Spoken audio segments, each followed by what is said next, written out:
যৌতিক চৰ্চাৰ প্ৰাণকেন্দ্ৰ গন্ধিয়াত অনুষ্ঠিত হৈছে শ্ৰী শ্ৰী আই কান্দেনীৰ সভা।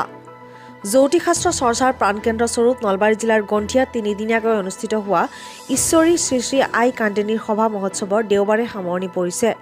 উল্লেখ্য যে গন্ধিয়াৰ কান্দেনী আইৰ মন্দিৰত শুকুৰবাৰৰ পৰা আৰম্ভ হোৱা সভাৰ প্ৰথম দিনা স্বচ্ছ অভিযান, বৃক্ষৰোপণ, চিত্ৰাংকন, কুইজ প্ৰতিযোগিতা, বিগ্ৰহ পৰিভ্ৰমণ আৰু অকণিৰ অনুষ্ঠান অনুষ্ঠিত হয়।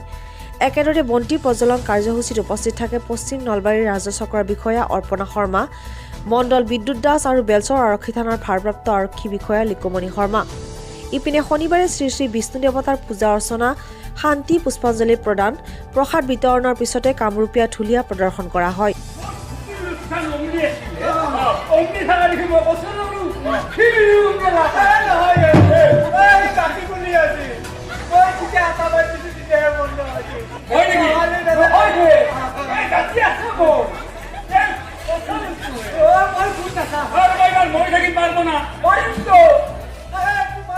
দেওবাৰে আয়তীৰ নামেৰে সভাৰ সামৰণি পৰে। মন কৰিবলগীয়া যে কোভিড পৰিস্থিতিৰ বাবে এইবেলি সাংস্কৃতিক কাৰ্যসূচী বাতিল কৰাৰ লগতে বিভিন্ন অনুষ্ঠান বাতিল কৰা হৈছে।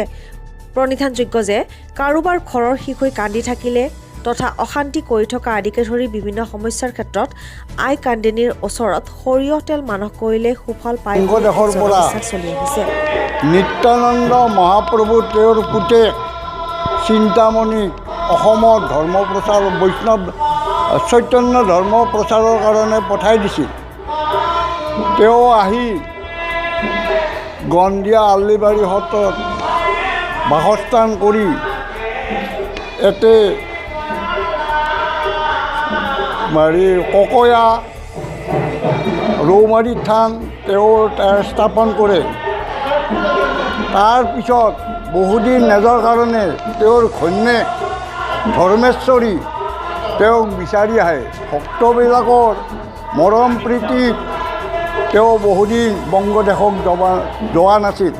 তেতিয়া ঘৈণীয়েকে ধৰ্মেশ্বৰীয়ে বিচাৰি আহি তেওঁ আমাৰ গন্ধিয়াত উপস্থিত হ'ল আৰু তাত গিৰিয়েকক চিন্তামণিক বিচাৰি নাপাই তেওঁ বংগদেশক পুনৰ গুচি গৈছিল আৰু সেই সময়ত তেওঁ কান্দি ইয়াত থাকাত ইয়াতে প্ৰয়াণ হ'ল আৰু তেওঁ গন্ধিয়াবাসী ৰাইজে তেওঁৰ নামত। গন্ধিয়াৰ পৰা ত্ৰিলোচন শৰ্মা ৰিপৰ্ট, বাৰ্তা টু জেড।